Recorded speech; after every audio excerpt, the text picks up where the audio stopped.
On the 26th of January 2025, a frost-bitten morning descended upon Moscow with the kind of silence that precedes catastrophe. Beneath Lubyanka Square, where the ghosts of a million interrogations still whispered through concrete walls, Lieutenant Colonel Alexei Petrovich Sokolov made his way through corridors that officially did not exist. 3 decades he had served in these archives, handling documents that would make ordinary men lose sleep forever. He had read execution orders signed by legends, studied photographs the Kremlin swore never existed, and cataloged secrets that governments would kill to keep buried. Yet nothing had prepared him for what awaited in Special Storage Number 7. The basement level required 3 separate clearances, each verified by guards who never spoke and never smiled. Only 3 living souls in all of Russia possessed authorization to enter this particular vault. The massive steel door, fitted with triple locking mechanisms of pre-war German engineering, groaned open with the reluctance of something that preferred to remain sealed. Behind it lay rows of string-bound folders, boxes of magnetic tapes, and microfilm reels, relics of an empire that had crumbled but whose secrets endured. In the farthest corner, nearly invisible in the dim emergency lighting, sat a small safe that predated the Second World War. Sokolov's fingers trembled as he worked the combination, a sequence passed down through 4 generations of archivists, each sworn to secrecy under penalty of consequences worse than death. The safe contained 3 envelopes, their crimson wax seals bearing the personal imprint of Leonid Ilyich Brezhnev himself. 2 had been opened decades ago, their contents absorbed into the bloodstream of Soviet and Russian leadership. The 3rd bore an inscription in faded ink that made Sokolov's breath catch in his throat. The words were unmistakable in their command, their precision, their terrible patience. The instruction read simply, "To be opened no earlier than 2025. Today was that day, and someone had calculated this moment 50 years in advance.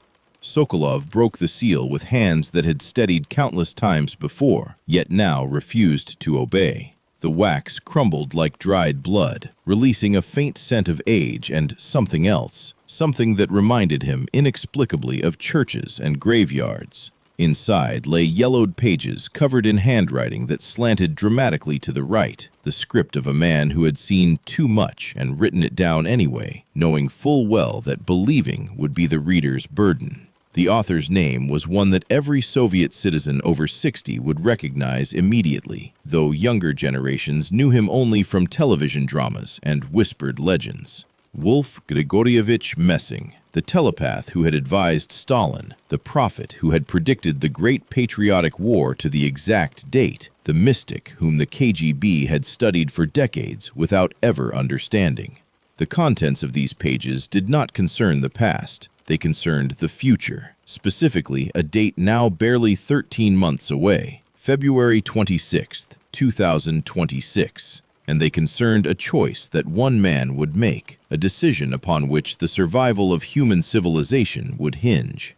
As Sokolov read, the temperature in the vault seemed to drop further. Messing's words were not vague prophecies or mystical riddles. They were precise, clinical, terrifying in their specificity. They described events that had already come to pass with impossible accuracy, lending horrifying credibility to those that had not yet occurred. They named no names directly, but the descriptions were unmistakable. A leader with cold blue eyes, risen from the security services, a choice between 3 paths, fire, ice, or stars, and the explicit warning that everything depended on what happened in that single moment, at that single hour, on that single day. The countdown had begun.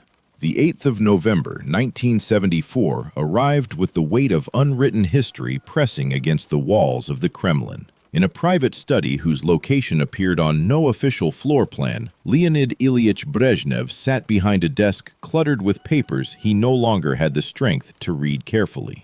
The general secretary was already gravely ill, though he maintained an iron grip on power through sheer force of will and the institutional inertia of a system that feared change more than death.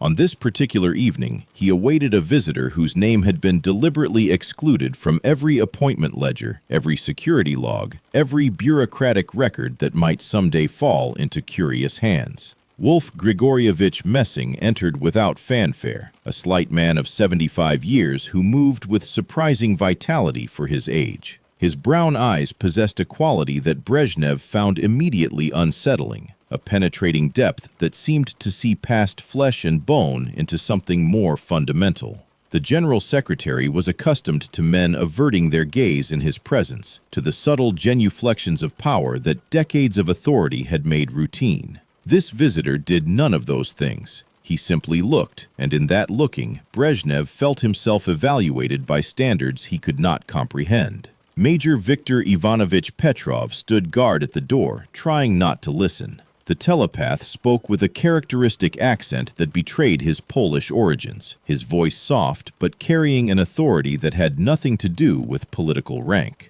He explained that he had come with a final request, that his time among the living was drawing to a close, a fact he stated with the certainty of someone reading a train schedule. Before departing, he needed to transmit what he had seen regarding the future of their nation. Brezhnev lit a Herzegovina floor cigarette and leaned back, smoke curling toward the ornate ceiling. He reminded his guest that the party did not recognize mysticism, that he himself was a committed materialist. Messing smiled with profound sadness and asked if the General Secretary remembered what he had told Comrade Stalin in 1942 about Stalingrad.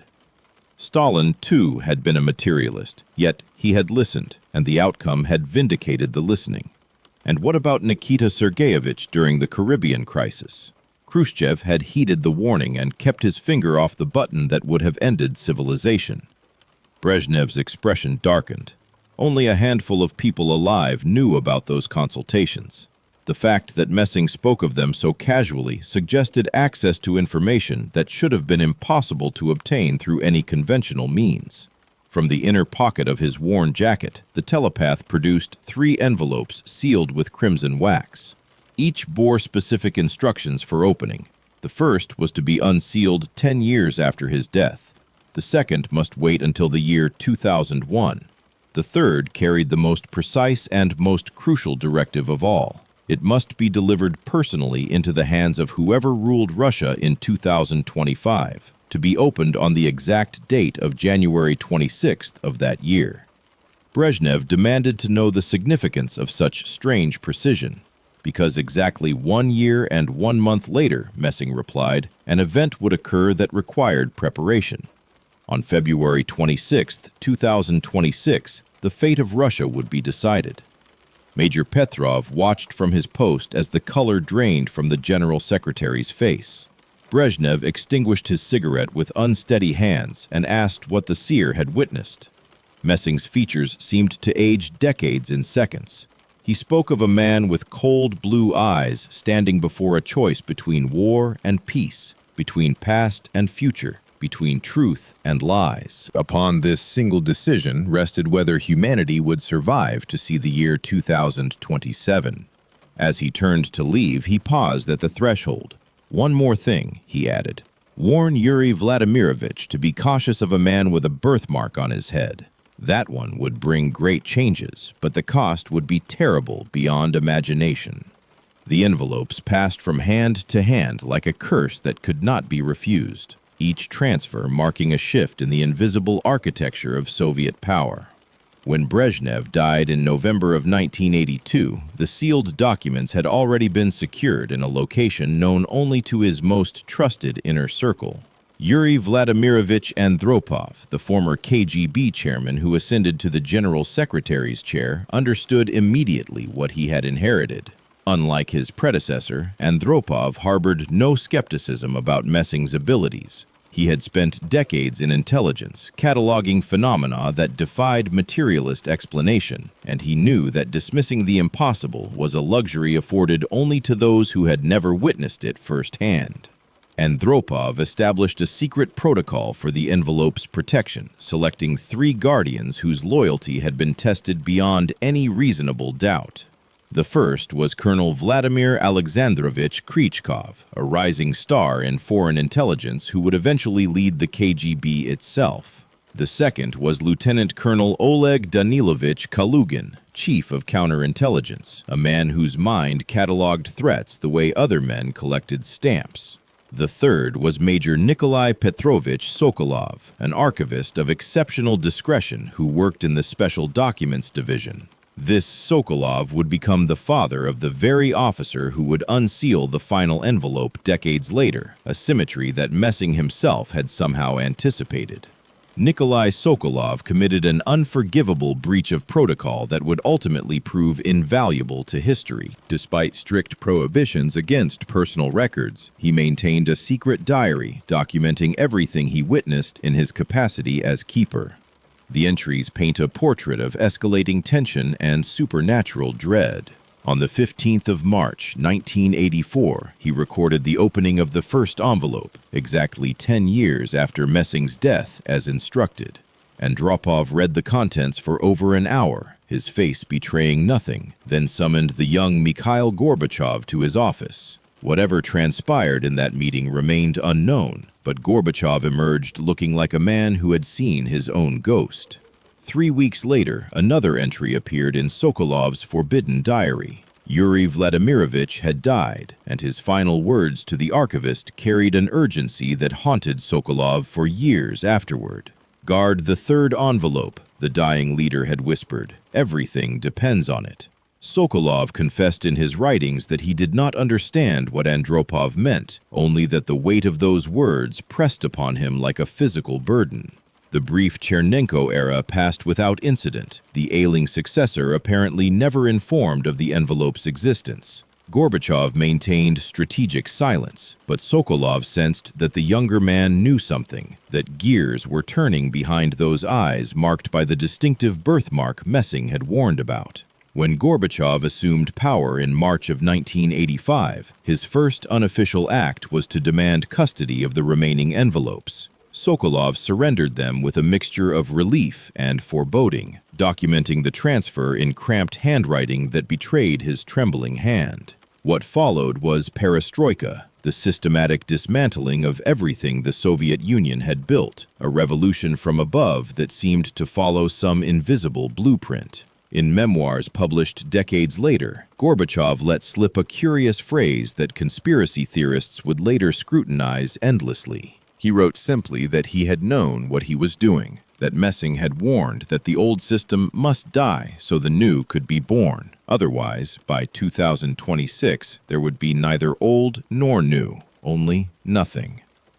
The August Putsch of 1991 created chaos that threatened to swallow the envelopes forever. On the 19th of August, as tanks rolled through Moscow and the fate of the empire hung in balance, Major Sokolov undertook a mission that would never appear in any official account. He infiltrated the White House, where Boris Yeltsin had established his defiant stand, carrying a metal box that Gorbachev had entrusted to him with specific instructions. If the resistance prevailed, the box should be opened. Inside lay the 2 remaining sealed envelopes with their wax unbroken. Yeltsin, victorious and exhausted, read the accompanying letter from Gorbachev and sat in silence for several minutes. Then he ordered new security measures that would protect these documents through the turbulent decade ahead, until the night when a little-known lieutenant colonel from Petersburg would inherit not just a nation, but a prophecy. The year 1940 transformed Europe into a charnel house where borders meant nothing and survival demanded miracles. Poland had fallen beneath the Nazi boot with terrifying speed, and in the small town of Gora Kalwaria, SS units conducted systematic sweeps for Jews destined for ghettos and the death camps beyond. Among those who fled through forests and farmlands, evading patrols by margins that defied probability, was a gaunt figure whose name would eventually become legend throughout the Soviet Union. Wolf Messing was 40 years old, already famous across pre-war Europe for feats of mentalism that had baffled scientists and entertained royalty, now reduced to a hunted animal scrambling for survival in a world gone mad. He crossed the Soviet border on a frozen November night, his breath crystallizing in air cold enough to kill. The circumstances of his crossing would later be debated by historians and dismissed by skeptics, but the outcome was documented in NKVD files that survived the Soviet collapse. Border guards apprehended him almost immediately, a skeletal man in a threadbare coat who spoke Russian with a heavy Polish accent and made claims so outlandish that the soldiers assumed mental illness. He demanded to see Comrade Stalin personally, insisting that he possessed vital information about the future of the Soviet Union. The guards laughed and prepared the standard paperwork for processing another refugee. During his interrogation at a regional NKVD facility, Messing made a statement that would alter his fate irrevocably. He told his questioner to send a message to Moscow with precise details. Germany would attack the Soviet Union in approximately 18 months on the 22nd of June, 1941, at 4 o'clock in the morning. The interrogator noted this prediction with the weary condescension of someone who had heard countless desperate claims from countless desperate refugees. He signed the intake forms and consigned Messing to a holding cell, expecting the matter to end there. But bureaucratic accident or hidden design intervened, and the protocol containing these specific predictions somehow landed on the desk of Lavrenti Beria himself. The People's Commissar for Internal Affairs was a man whose cruelty had become institutional, whose paranoia had refined itself into an art form. Yet Beria also possessed a collector's obsession with unusual phenomena, a secret fascination with abilities that Marxist materialism insisted could not exist. He ordered that the strange Polish refugee be brought to Moscow for evaluation, designing a test whose simplicity masked its lethal stakes. Messing was locked in a cell deep within the Lubyanka, informed that if he truly possessed telepathic abilities, he should demonstrate them by escaping.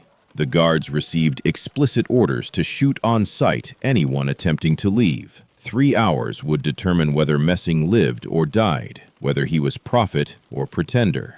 What happened next became the founding myth of Messing's Soviet career, repeated in countless variations but never satisfactorily explained. 3 hours after being locked in that cell, Wolf Messing stood in Beria's private office, having passed through multiple checkpoints and armed guards without triggering a single alarm. The guards, when questioned, swore they had seen the prison warden himself ordering them to stand aside, presenting proper credentials and speaking with appropriate authority.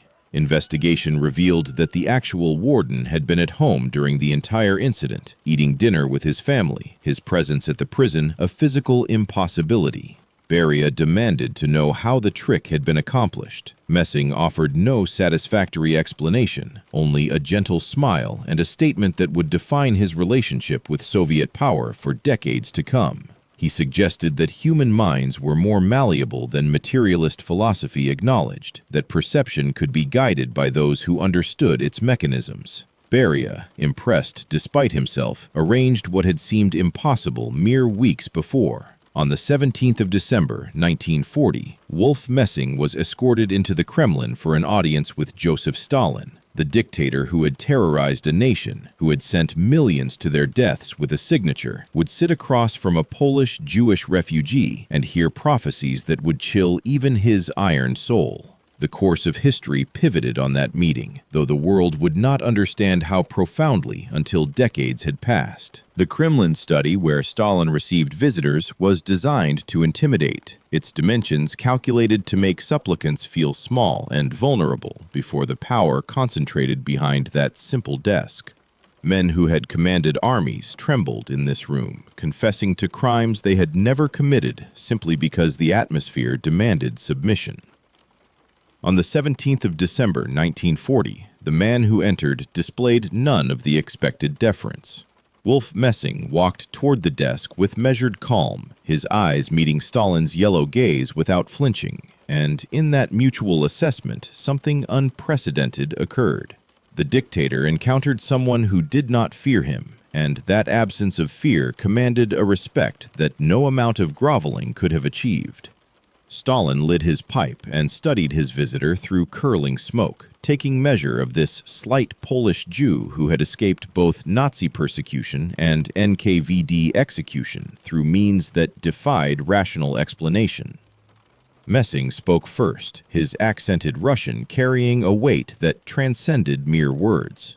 He acknowledged that he was neither communist nor particularly sympathetic to Soviet power, that his loyalties lay with truth rather than ideology. But he had seen what was coming, and in that terrible future, only the Soviet Union stood capable of stopping the brown plague threatening to engulf the entire world.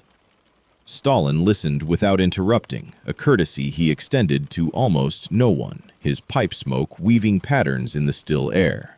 The prophecy Messing delivered that night would prove accurate to a degree that still unsettles historians who prefer rational explanations. He described the German invasion scheduled for June 22, 1941, a Sunday morning when graduation celebrations would fill Soviet cities with dancing and joy. He spoke of bombs falling on Brest, Kiev, Sevastopol, and Odessa at 4 in the morning, of Wehrmacht forces advancing with terrifying speed toward Moscow itself. Stalin would evacuate the capital, Messing continued, but would return.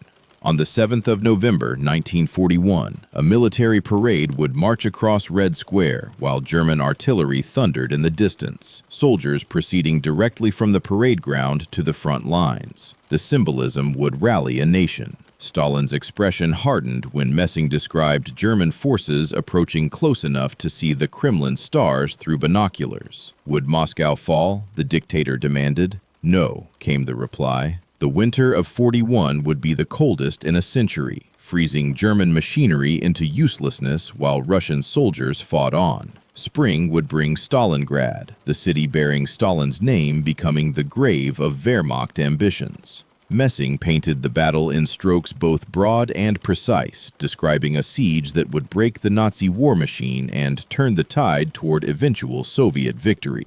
The pipe had gone cold in Stalin's hands, forgotten as he absorbed prophecies that either marked this man as the greatest charlatan in history or something far more troubling to materialist certainty. But Messing had not finished. He spoke of an alternative future, one where Stalin dismissed these warnings as fantasy, where the Red Army remained unprepared for the onslaught. In that timeline, Moscow fell by October of 41, and by 1945, the swastika flew over all of Eurasia. The difference between salvation and annihilation rested on whether the man behind the desk chose to believe the impossible.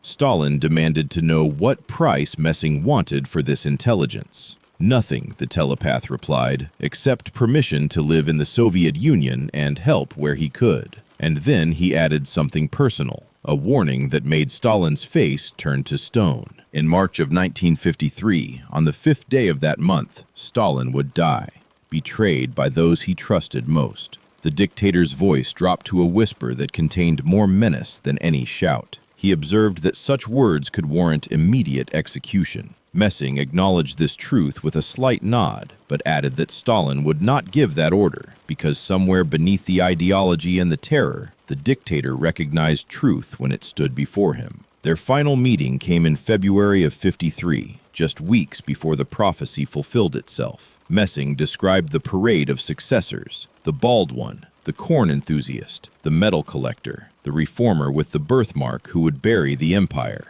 the drunk, and finally a man from the organs with cold blue eyes who would rebuild what others destroyed. In 2026, this final figure would face a choice determining the fate of all mankind. Stalin died 3 weeks later under circumstances still debated. His personal archive preserved the record of these conversations, documents that would not surface until 2009. In the aftermath of victory, when the Soviet Union surveyed the ruins of Europe and contemplated its new status as a superpower, Stalin's mind turned toward unconventional assets that might provide advantage in the coming struggle with the West. A classified directive issued in 1946 established a research facility that would appear in no public records, its funding buried within budgets for agricultural development, and its personnel selected from the most brilliant and most discreet minds in Soviet science. Laboratory 12 officially investigated reserve capabilities of human psychology. In reality, its singular purpose was to understand how Wolf Messing did what he did, and whether his abilities could be replicated, weaponized, or at minimum explained within a framework that Marxist philosophy could tolerate. The facility's director was Pyotr Leonidovich Kapitsa, a physicist of international renown whose Nobel-caliber work on low-temperature phenomena had earned him rare latitude within the Soviet system. His deputy, Professor Alexander Kitagorodsky, brought expertise in psychology and a healthy skepticism that balanced Kapitsa's growing fascination with the inexplicable. Together, they designed hundreds of experiments meant to isolate and quantify Messing's abilities, to strip away showmanship and reveal the mechanisms beneath. What they documented instead was a systematic demolition of their assumptions about the possible. Each protocol produced results that should not have occurred. Each control eliminated explanations that comfortable materialism demanded. Protocol 47, dated the 15th of May, 1947, became a landmark in the laboratory's classified archives. Messing was placed inside a chamber specifically engineered to block all electromagnetic radiation, a Faraday cage of unprecedented sophistication. In an adjacent room, similarly shielded, an operator held a sealed envelope containing 5 randomly selected items. The test subject's task was simply to identify the contents without any possible means of conventional communication. Messing named all 5 objects with perfect accuracy, including the serial number of a banknote and the precise wording of a handwritten note. Kapitsa's team calculated the probability of chance success at less than 1 in a billion. The conclusion, written with evident reluctance, stated that the phenomenon could not be explained by any known physical laws. But the experiment conducted on the 3rd of December 1949 would overshadow all others in its implications. The scientists asked Messing to do something unprecedented, predict the future of the Soviet Union across the next 50 years. He spoke for 3 hours without pause, while stenographers filled page after page with prophecies that seemed like science fiction. In 1957, he declared, an artificial satellite would orbit the Earth, Soviet-made, beeping its triumph to a stunned world. In 61, a Russian whose name began with the letter Y would become the first human in space. 62 would bring the world to the brink of nuclear annihilation over an island in the Caribbean Sea, but war would be averted. Tanks would roll into a European capital in 68, a mistake whose consequences would echo for 20 years. The predictions continued relentlessly, each more specific than the last. War in a mountainous southern country beginning in 79, lasting a decade, draining the empire's strength. An atom escaping its bonds in 86, a city with a name resembling church terminology becoming synonymous with catastrophe.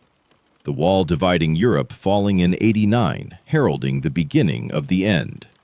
In 91, the red flag lowered from the Kremlin as the empire fractured into 15 pieces. Power transferring to a man from the organs in 99, beginning a period of restoration. A peninsula returning home in 2014 at great cost. War on western borders starting in 2022, brother against brother. And then 2026, the decisive year, described only as fire and water, light and darkness, a choice between ending and beginning. Kapitsa set down the transcripts and looked at his subject with an expression mixing scientific awe with existential unease. He reminded Messing that speaking of the Soviet Union's collapse constituted a form of treason, that such words could destroy careers and end lives. The telepath nodded with the weariness of someone who had long accepted that truth and safety rarely coexisted. "The old must die for the new to be born," he said quietly, and the only question that mattered was whether the new would grow strong enough before 2026 arrived. Every prediction Messing made that December day would eventually prove accurate. Sputnik, Gagarin, Cuba, Prague, Afghanistan, Chernobyl, the Wall, the collapse, Putin, Crimea, the special military operation. Only the final prophecy remained unfulfilled, its date approaching with the inevitability of a verdict already pronounced. The personal archive of Aida Mikhailovna Messing, carefully preserved by family members who understood its historical significance, contained documents that revealed the human cost behind prophetic gifts that seemed almost divine. Her husband's letters, written across decades of their marriage, painted a portrait far removed from the confident stage performer who had amazed Soviet audiences with feats of mentalism.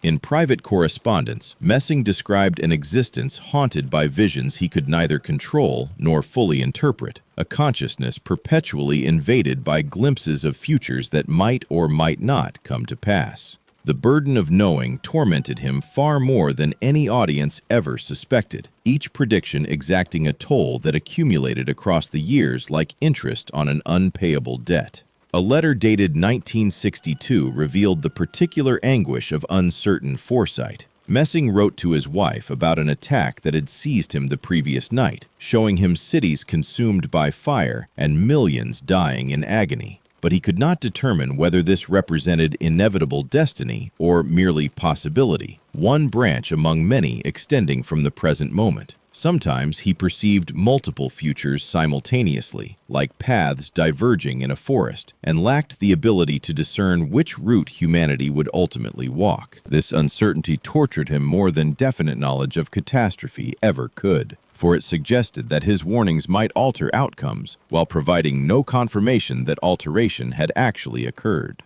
He lived suspended between hope and horror, never certain which visions he had prevented. Another letter from 1968 documented an encounter that demonstrated how Soviet authorities continued to seek his counsel despite official materialist doctrine. KGB representatives had visited, requesting predictions about America's trajectory, and Messing had shared what his visions revealed. The United States would grow stronger in the short term, but would eventually begin destroying itself from within. By 2022, the nation would be split in half, brother against brother, in a conflict mirroring ancient divisions. The officials had dismissed him as a sick old man, unable to reconcile his words with their assumptions about permanent American hegemony. Messing noted their skepticism without resentment, having long accepted that truth rarely received welcome when it contradicted comfortable expectations. The most haunting correspondence came from a letter written in October of 1974, mere weeks before his death. Messing informed Aida that his departure would occur on the 10th of November at precisely 3 in the afternoon, stating this with the same casual certainty one might use to announce a scheduled appointment. He asked her not to weep, assuring her that death was not an ending in any ultimate sense. But before he left, one final task demanded completion, transmitting his warning about 2026 to those who would need it. The previous night had brought his clearest vision yet, so vivid that he felt physically present in that future moment, observing events unfold from within the room where destiny would be determined. He described a man of medium height standing in a great hall with gilded columns, the Kremlin transformed by decades yet still recognizable. Before this figure lay 3 red folders on an ornate desk. The first folder contained orders initiating military action that would spiral into global catastrophe, killing half of humanity in nuclear fire. The second held documents of capitulation, surrender disguised as peace, Russia ceasing to exist as a sovereign nation. The third folder remained maddeningly unclear, containing something unprecedented, something that had never existed in human history. Messing strained to perceive its contents, but found only blurred impressions of possibility. The clock showed 2:30 in the afternoon. By 2:59, a decision must be made. Then someone entered the room, a presence that changed everything, and the vision fractured into uncertainty. Messing died exactly when he had predicted, his heart stopping at 3 in the afternoon on November 10th. Physicians could not explain why a relatively healthy organ simply ceased functioning, documenting the death as cardiac arrest from undetermined causes. His funeral became the site of an occurrence that mourners would discuss in whispers for years afterward. As the coffin descended into the earth beneath a suddenly darkened sky, lightning struck the precise location where gravediggers had stood moments before, missing them only because they had stepped back on mysterious impulse. Witnesses reported hearing a quiet but distinct voice in the instant before the strike, warning them to move away. The voice, they insisted, belonged to the man they were burying. The scorched spot on Messing's grave never grew grass again, the earth retaining a reddish tint like a permanent scar burned by otherworldly fire. In his will, a strange addendum appeared. After 2026, do not seek me among the dead, for if humanity chooses correctly, the boundaries between worlds will thin, and those who have departed may yet assist those who remain. When the third envelope was finally opened on that frozen January morning in 2025, its contents presented a challenge that no one had anticipated. The yellowed pages bore text that defied immediate comprehension, a labyrinthine construction of languages and symbols that seemed designed to guard its secrets even after the seal was broken. Lieutenant Colonel Sokolov immediately recognized that expertise far beyond his own would be required, and within hours, a crisis team had assembled in a secure facility beneath Moscow. Representatives from the FSB's analytical division worked alongside scholars from the Academy of Sciences and cryptographers from the Institute of Oriental Studies, all sworn to secrecy about a document whose very existence threatened to upend rational assumptions about the nature of time and knowledge. Professor Igor Vladimirovich Morozov, the nation's foremost cryptographer, assumed leadership of the decryption effort and quickly understood why ordinary methods would prove insufficient. Messing had constructed his final message using a system of almost diabolical complexity, layering Russian, Polish, Yiddish, and Latin into a linguistic tapestry where each thread concealed others beneath it. Every third word carried double meaning, its interpretation dependent on context that only subsequent passages would provide. Every seventh word referenced Kabbalistic traditions that required consultation with religious scholars whose expertise the secular Soviet state had nearly extinguished. Numerical codes transformed letters into values that produced secondary messages when properly calculated. Mathematics and mysticism intertwined beyond easy separation. The breakthrough came when a junior analyst noticed a peculiar property of the central date that recurred throughout the text. February 26, 2026, when rendered numerically in European format, produced a palindrome reading identically forward and backward.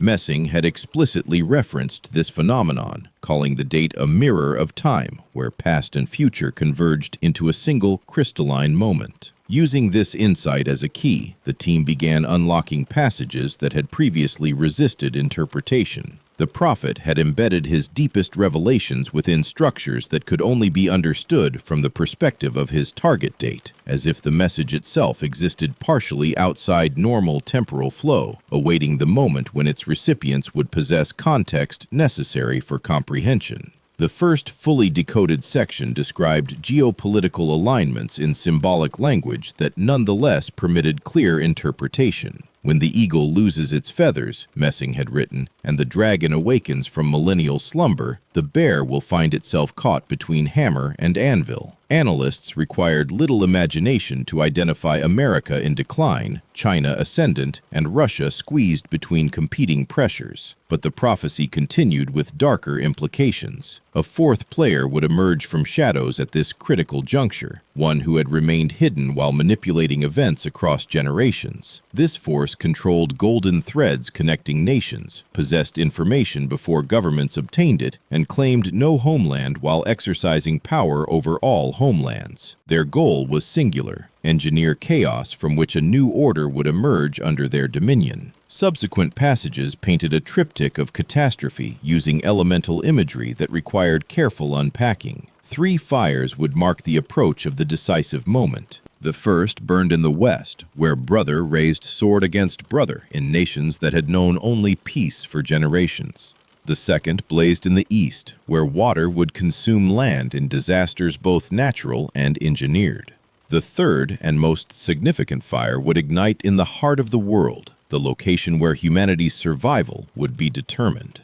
Geopolitical experts attached to the team identified the Western fire as escalating civil tensions across America and Europe, the Eastern conflagration as looming crises in the Pacific Basin. The heart of the world, multiple analyses concluded, referred to Russia itself, which Messing had repeatedly described as the axis upon which global destiny balanced, the midpoint between civilizations whose conflict or cooperation would define the coming age.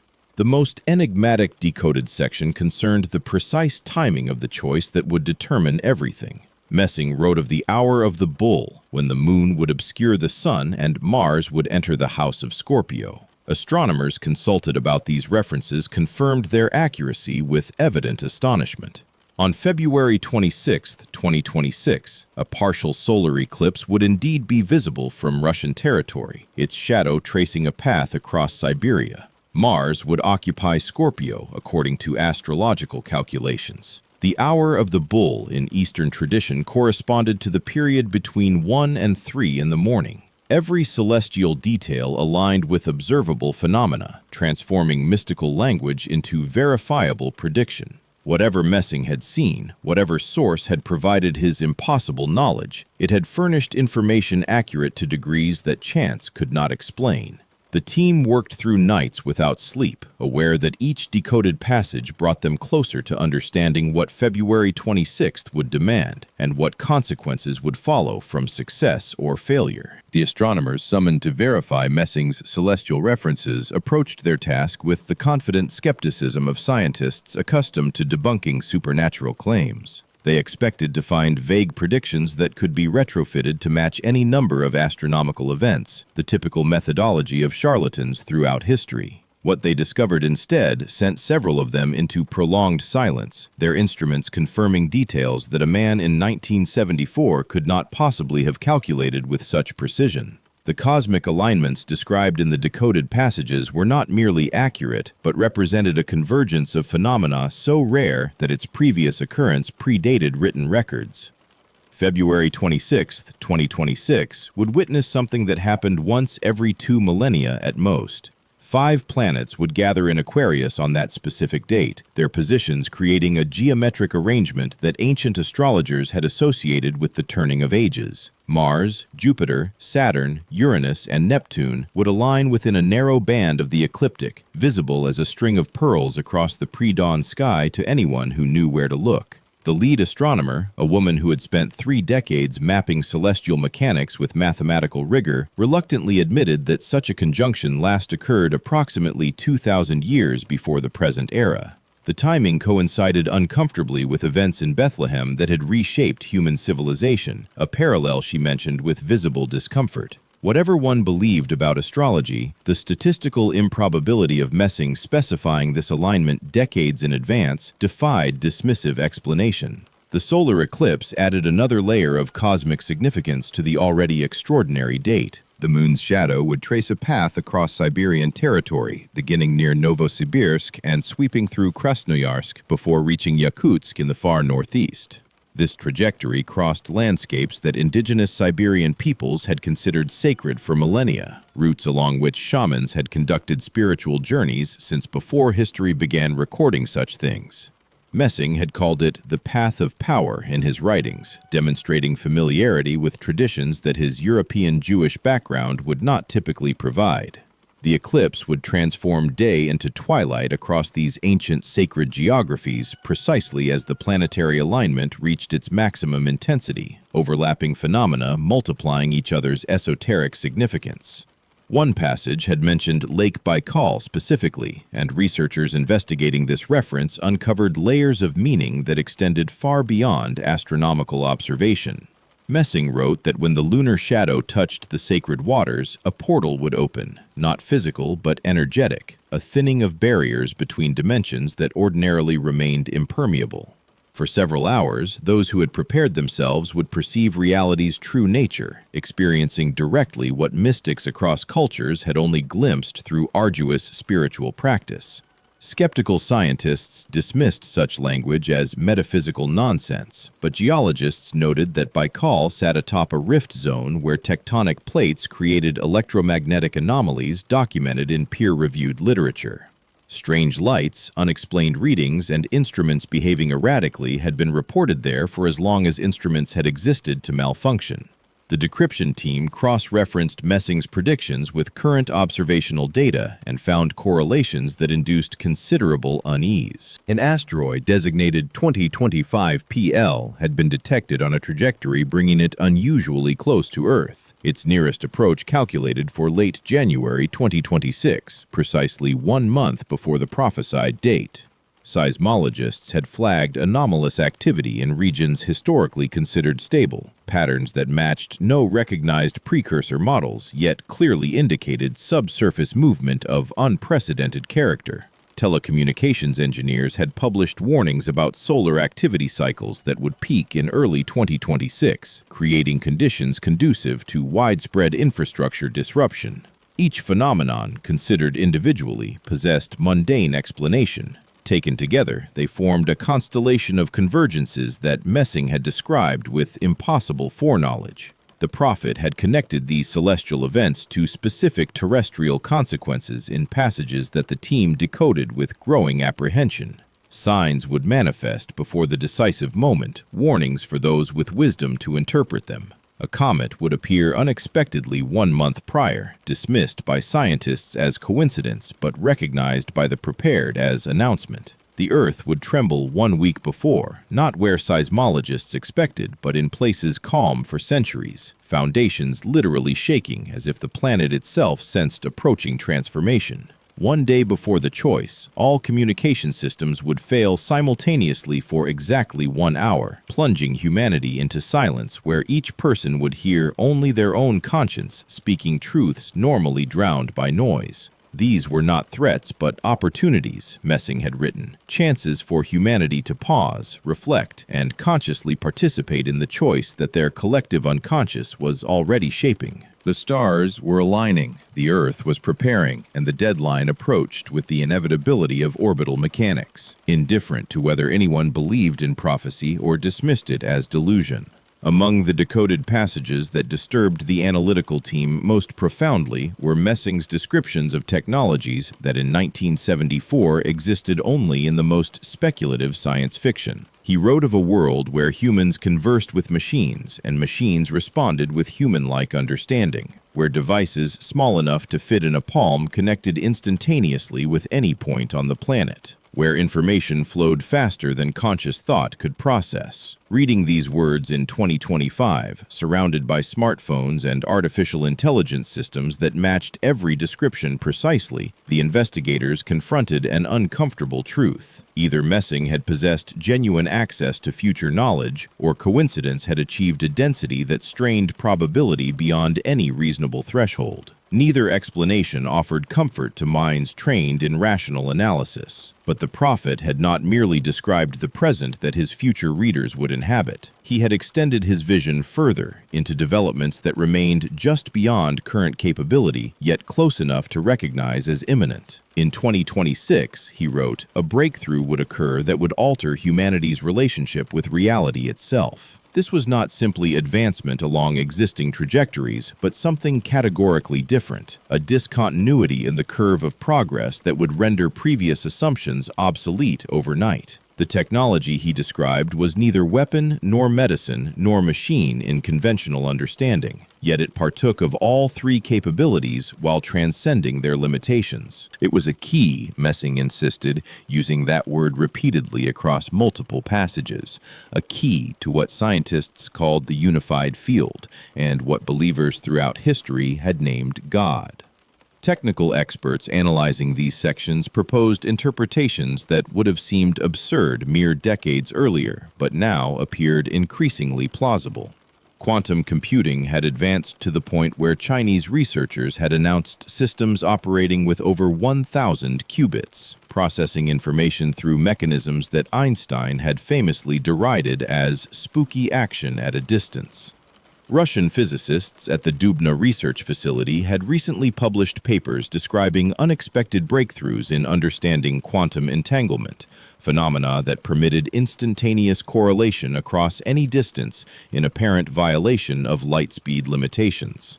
The theoretical implications extended far beyond faster calculations.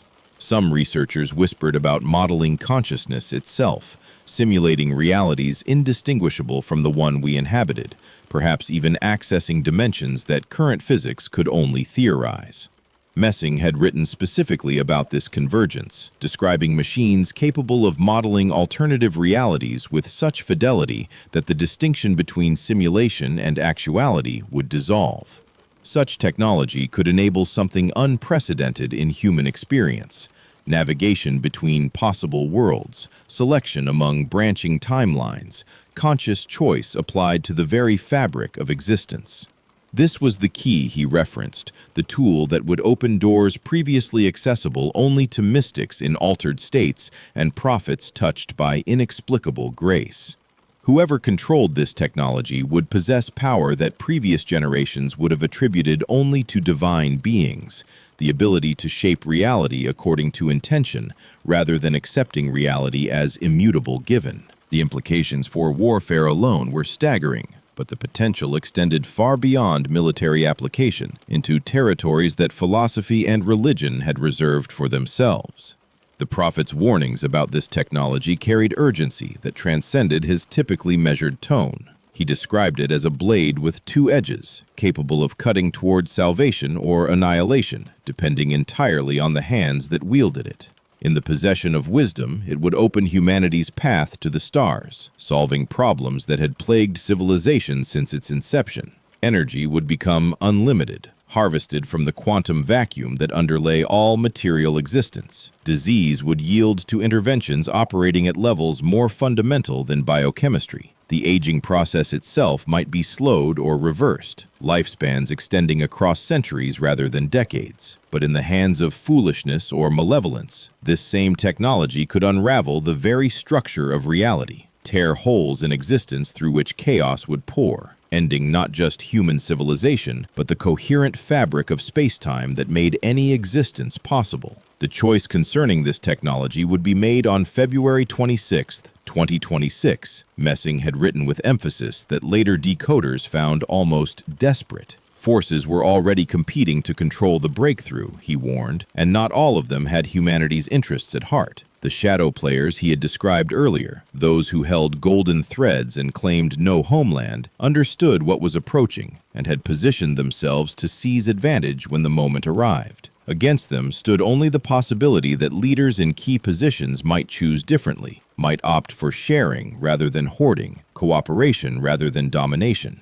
One man with cold blue eyes would face this choice in its starkest form, 3 folders before him representing 3 possible futures. The technology existed in all 3 scenarios, but its application diverged absolutely. Fire or ice or stars, the prophet had written. Destruction or subjugation or transcendence, and no fourth option remained available. The deadline for choice was fixed, the players were assembling, and the key was nearly forged. The decoded prophecy reached its most specific and most terrifying content when describing what would transpire in that gilded Kremlin hall on February 26, 2026. Messing had witnessed the scene with clarity that suggested physical presence rather than distant vision, documenting details that ranged from furniture arrangement to the exact position of afternoon light falling through tall windows. 3 folders would lie on the desk before the man with cold blue eyes, each representing a comprehensive pathway into the future, each demanding commitment from which no retreat would be possible. The analysts who pieced together these passages worked with growing dread, recognizing that they were reading humanity's potential obituary alongside its possible birth announcement, apocalypse and genesis compressed into a single decision point. The first folder contained what Messing called the path of fire, and his description of its consequences spared nothing in its horror. The scenario would begin with provocation, an attack under false flag at the western border designed to force immediate response. A downed aircraft or a sunken vessel, casualties sufficient to demand retaliation, evidence manufactured with sufficient craft to preclude deliberation. The pressure for action would be overwhelming, every advisor urging decisive force, historical memory invoking the costs of hesitation. The order would be given for preemptive strikes against NATO installations, calculated to shock the alliance into backing down, but the calculation would prove fatally wrong. Within 72 hours, tactical nuclear weapons would detonate over Kaliningrad, and the threshold once crossed would prove impossible to restore. Messing described the escalation with the precision of someone reading casualty reports from a war already concluded. Moscow, Washington, London, Paris reduced to radioactive rubble before the first day ended. Electromagnetic pulses destroying every electronic system across 3 continents, erasing the infrastructure upon which modern civilization depended. But even this immediate destruction would pale against what followed. Nuclear winter would descend as ash and smoke obscured the sun for years, temperatures plummeting 20 degrees across the globe. Crops would fail universally. The famines would kill more than the bombs themselves. Of 7 billion humans, perhaps 500 million would survive to inherit a world knocked back to medieval conditions. Russia would fragment into dozens of warring principalities. America would dissolve into hostile regional factions. Europe would revert to tribal organization. Knowledge would be lost, technology forgotten, and the new Dark Age would persist for centuries before recovery began. The second folder offered an alternative that Messing named the Path of Ice, a future that avoided nuclear fire only to impose a different form of annihilation. This scenario began with capitulation disguised as diplomatic triumph, a peace agreement celebrated as statesmanship, while its fine print surrendered sovereignty in increments too small to trigger resistance. Russia would maintain the appearance of independence while becoming a resource colony for powers that had learned to conquer through finance rather than force. The population would decline to 50 million within 20 years as economic conditions drove emigration and suppressed birth rates. The Russian language would fade from use, replaced by the tongues of those who controlled commerce and culture. By century's end, the nation that had produced Tolstoy and Tchaikovsky would exist only in archives, its people absorbed into a global order designed by and for the fourth force that Messing had warned about throughout his writings.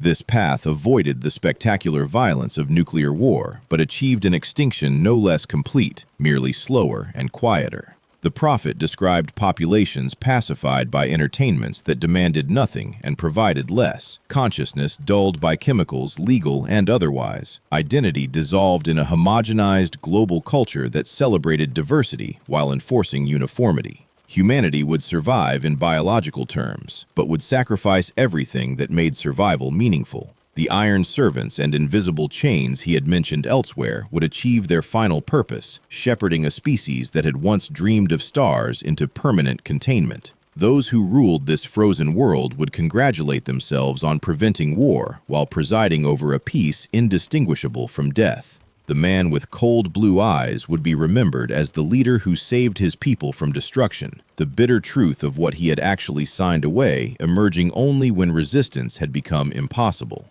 The third folder remained partially obscured even in Messing's most detailed visions, as if the future it represented had not yet solidified into fixed form. He called it the path to stars, describing not a single outcome, but a range of possibilities united by their unprecedented nature. In this scenario, Russia would propose something never before attempted in human history, a synthesis that transcended the false choices between capitalism and socialism, between East and West, between tradition and progress.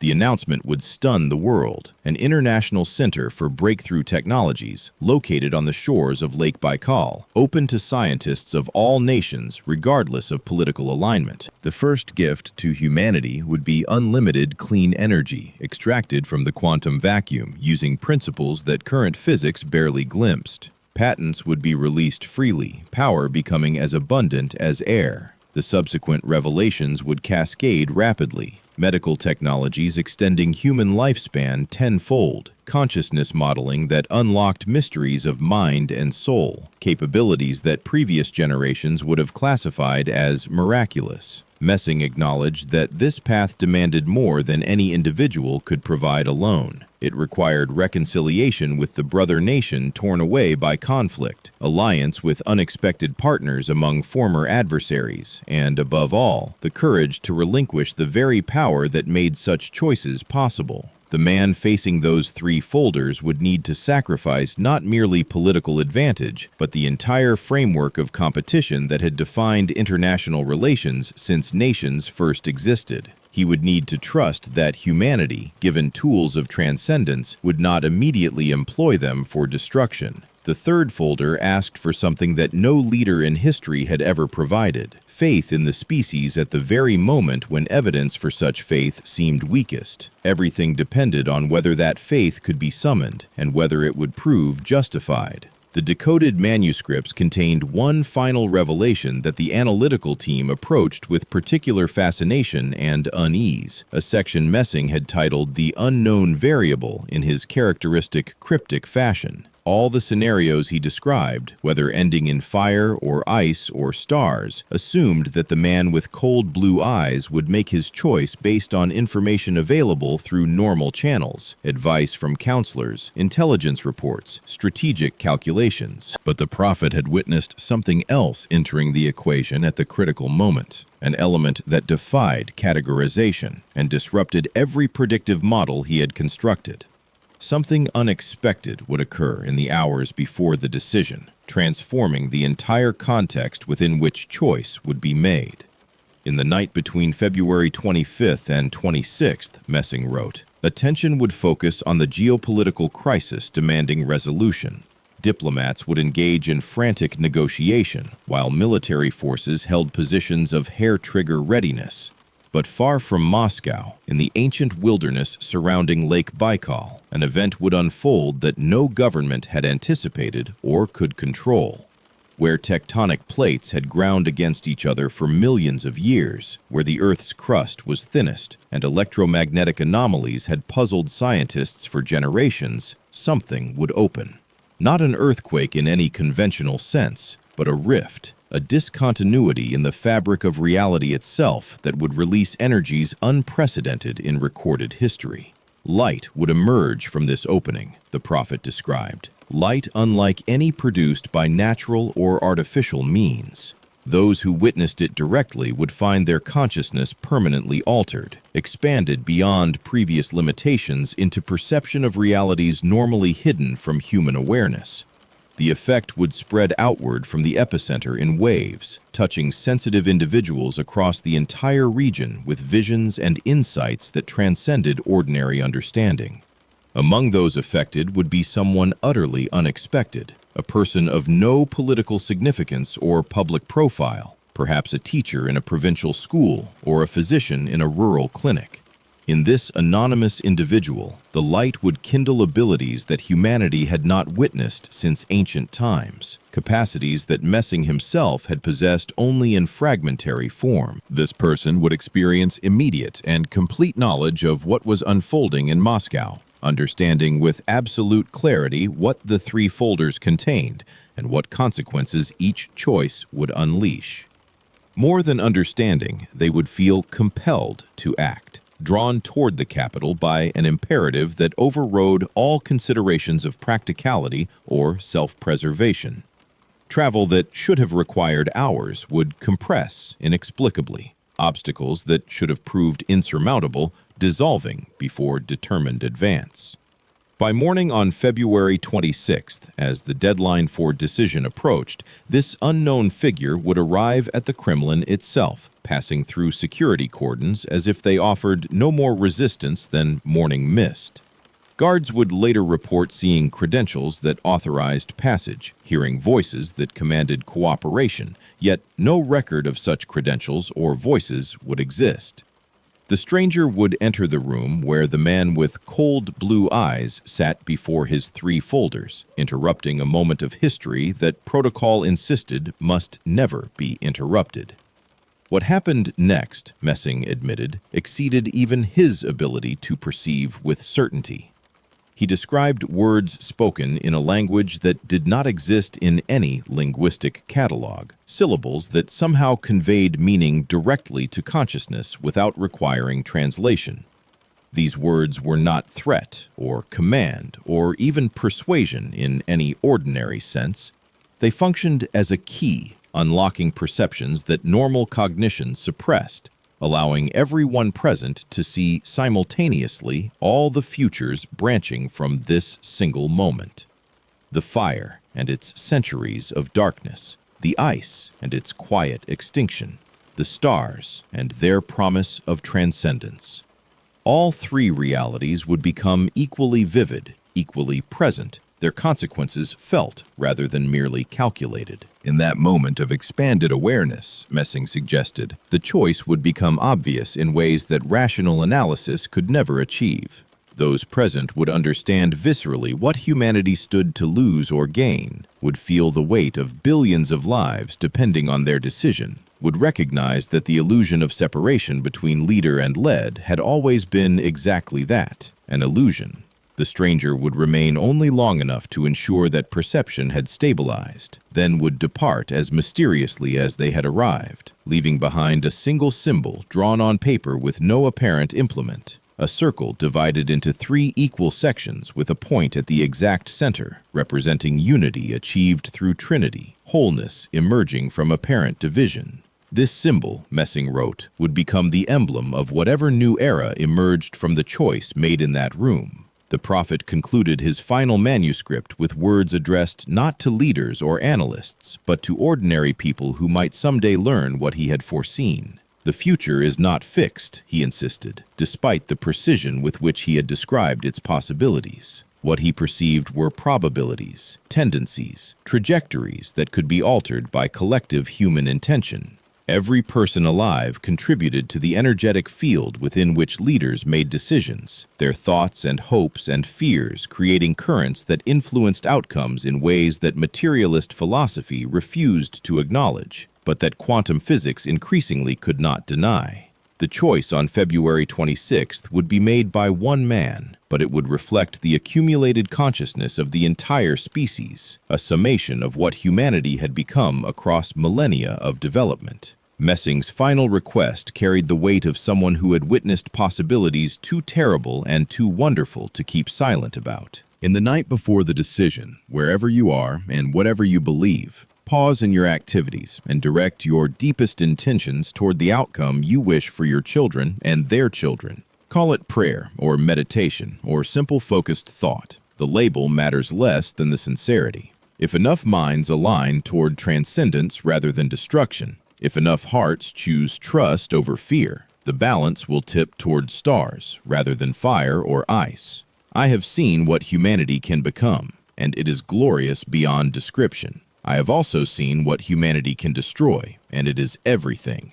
The choice approaches. The hour of the bull draws near. May wisdom prevail when wisdom is needed most. These words were dated the 3rd of November, 1974, exactly 1 week before the prophet's heart stopped beating at the precise moment he had predicted. The document that emerged from that pre-war safe in January 2025 now rests in hands that will determine whether Messing's visions were genuine prophecy or elaborate delusion. The planetary alignment approaches. The eclipse path has been calculated. The technology he described exists in laboratories whose work remains classified. The geopolitical tensions he predicted have manifested with accuracy that permits no comfortable dismissal. Whether the stranger from Baikal will appear, whether the light will emerge from the rift, whether consciousness will expand at the critical moment. These questions will be answered only when February 26th arrives. What remains certain is that Messing dedicated his final years to ensuring this warning would reach those who needed it most, trusting that knowledge of danger might inspire the wisdom necessary to transform danger into opportunity.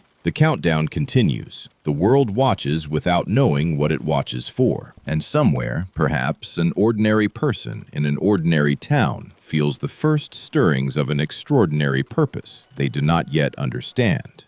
If these revelations have captivated your imagination and left you hungry for more mysteries that hide behind the curtain of official history, explore the other videos on this channel where equally astonishing secrets await your discovery. Share your thoughts in the comments below, for in times like these, every perspective matters, and every voice contributes to the collective understanding we so desperately need. And if this story has moved you, if Messing's warning resonates with something deep in your own intuition, honor that feeling with a like that helps others find their way to knowledge that may prove more important than any of us can yet comprehend.